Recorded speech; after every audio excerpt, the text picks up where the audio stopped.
Freedom of speech and liberty is always fragile and always needs to be protected. And Jehovah's Witnesses are on the forefront. I always like to say they're kind of the canary in the First Amendment coal mine, because what happens to them is what's going to happen to us. That was director Joel Engardio discussing his powerful new film, Knocking, with Dan Mack, Director of Litigation at the ACLU's Program on Freedom of Religion and Belief, moderated by Religious Studies Professor Stephen Dunning of the University of Pennsylvania. The program, recorded at the National Constitution Center on May 9th, 2007, begins after this. Here at the Constitution Center, tonight, we're very honored to present the film Knocking, a revealing documentary about Jehovah's Witnesses appearing before the Supreme Court, 62 times. These cases have proven to be pivotal moments in the formation of constitutional law and have demonstrated the underlying message that the protection of religious liberty and the advancement of personal freedoms need not be competing values.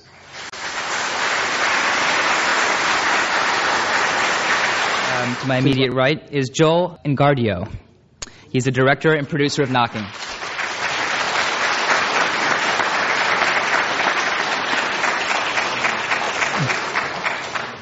In addition to directing and producing this wonderful film, he's also an award-winning writer and journalist. He's written for publications such as the Los Angeles Times, New York Times, San Francisco Chronicle, and Newsweek. In television, Joel has worked as an associate producer for ABC News at News Magazine 2020 and the network's documentary unit Turning Point. Joel was born and raised in Saginaw, Michigan, where his mom was the only member of a large Italian Catholic family to become one of Jehovah's Witnesses. I'd like to start our discussion about this wonderful, wonderful film by looking at its title, Knocking, and thinking about what this means to Jehovah's Witnesses, about what this really means spiritually. What is the spiritual motivation and payoff for doing this? I think one of the great misconceptions of Jehovah's Witnesses is that there's a quota system where they need to knock on a certain number of doors or get a certain number of converts to make it into paradise, and that's the farthest thing from the truth. It's fulfilling enough for the witness just to have the privilege or even to be commanded to spread the good news. That was the book of Matthew, following Jesus' example, to spread the good news of God's kingdom. So my mother, who has been knocking on doors for nearly 30 years, she's never made a convert in 30 years. But she continues to knock because she feels it's her commandment to do so, and she feels fulfilled. And the other thing about witnesses is they aren't activists in the sense of trying to fix the world's problems today. They feel their role is, when they go door to door knocking, that they're telling people about a solution that's going to come soon via God, Jehovah God. So that's also part of their fulfillment. They feel like they're, helping their neighbor in that regard.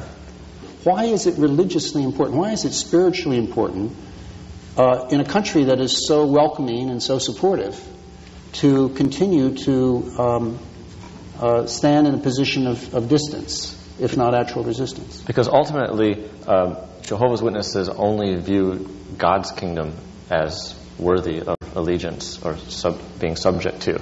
So even if America is a great country and offers a lot of great things, ultimately it's still a man-made entity. So religiously, theologically, they say something created by man can never solve the world's problems, and so it should not be given any allegiance. Now, they use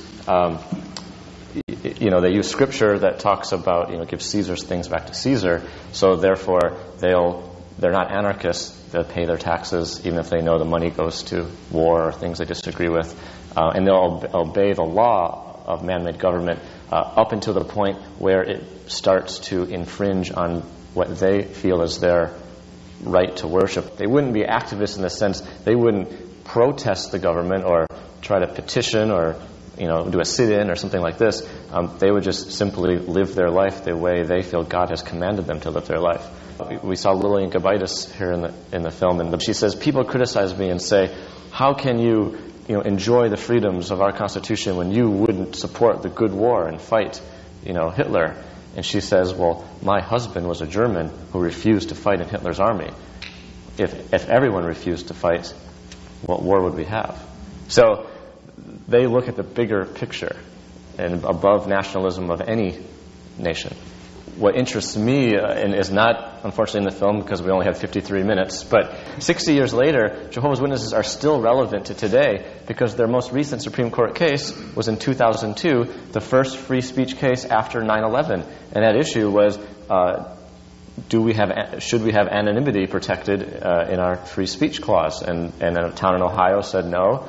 We don't want people knocking on doors anonymously. We want to regulate. You have to get permission from the government to go knock on a door. And the court took the case, which was interesting because it makes you wonder, if they settled this 60 years ago, why are they taking the case after 9/11? Is it to uphold what they already did, or is it to question it? And the court ruled 8-1 in favor of Jehovah's Witnesses, but the Chief Justice ruled against the witnesses. So freedom of speech and liberty is always fragile and always needs to be protected. And Jehovah's Witnesses are on the forefront. I always like to say they're kind of the canary in the First Amendment coal mine, because what happens to them is what's going to happen to us. So true.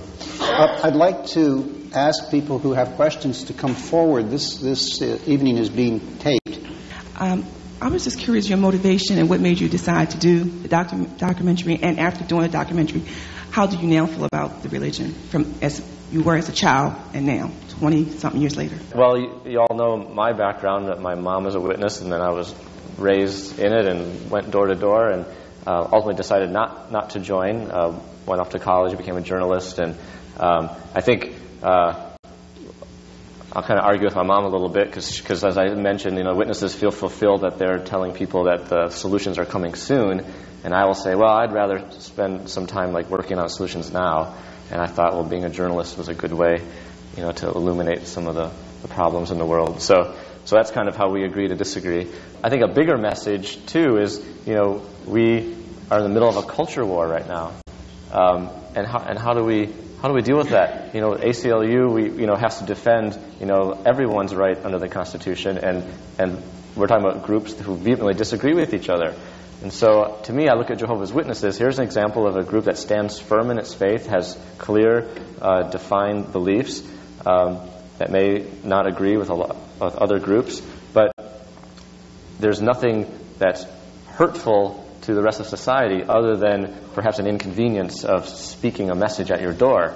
But when that message is done being said, Jehovah's Witnesses don't go behind the person's back and amend the Constitution to force people to live in their worldview, which a lot of religions try to do. Or Jehovah's Witnesses don't legislate their beliefs. So it seems like, well, here's an interesting example of how two polar opposites can exist peacefully with each other in American society. And the irony that Jehovah's Witnesses have won court cases that benefit groups they disagree with. The greatest tragedy is what we saw so vividly portrayed in the film, and that is the broken relationships within families. Families who cannot function any longer in unity when religion takes one or more members of the family away from the others. And it can happen with mainstream religions, it can happen with new religious movements, and it is a real tragedy, I think. It was important to me in picking the families that we followed. It was important to me I found families that had non-believing members, because to me that reflects the reality of most Jehovah's Witness families.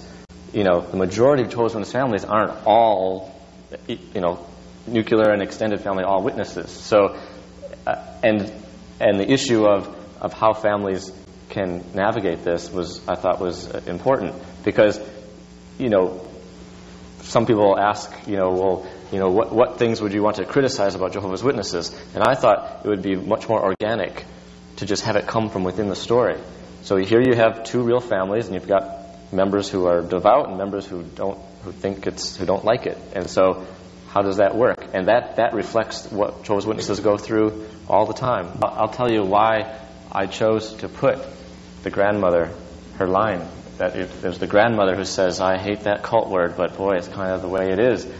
I put that up there early on in the film because this is for PBS. Most people who watch this will be non-witnesses. And what do non-witnesses, what do non-witnesses think of you? They think you're a cult, right? So it's meeting people where they're at.